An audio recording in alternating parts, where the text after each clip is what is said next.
ওই দেখি আমার বাচ্চারা সব good morning. Happy teachers day aunty. Thank you. এই না আন্টি, তোমার জন্য পেন এনেছি আমি। তোমাকে কে বলেছে যে আজকে পেন দিতে হয়?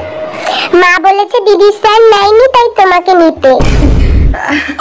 আচ্ছা ঠিক আছে ঠিক আছে, থ্যাংক ইউ আন্টি। এই না ফুল। আরে বাহ, খুব সুন্দর, খুব পছন্দ হয়েছে আমার। এই ফুলটা চুলে লাগাও আন্টি, আবার তাহলে তোমাকে বিউটিফুল লাগবে।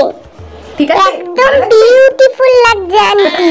আচ্ছা আচ্ছা আন্টি এই নাও। তুমিও পেন নিয়ে এসেছো? কি দরকার তোমাদের এত পেন নিয়ে আসার? কে বলেছে তোমাদের আজকে এত পেন? না গো আন্টি, ওই পেনটা আমার কাছ থেকে নিয়ে তোমাকে দিচ্ছে। আচ্ছা ঠিক আছে ঠিক আছে, ও তোমার ফ্রেন্ড না, ফ্রেন্ডদের সব সময় হেল্প করতে হয়, ঠিক আছে?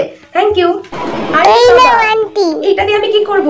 এটা তো একটা ছোট্ট টেডি, এটাকে দিতে বলেছি। এটা আমার দিদি জন্মদিনে পেয়েছিল, তাই আমি তোমার জন্য নিয়ে এসেছি। আচ্ছা আচ্ছা, এটা আমি এখন নিলাম, তো তুমি আবার তোমার দিদিকে এটা দিয়ে দিও, ঠিক আছে? তোমার দিদি এটা দিয়ে খেলবে, নাও নিয়ে যাও।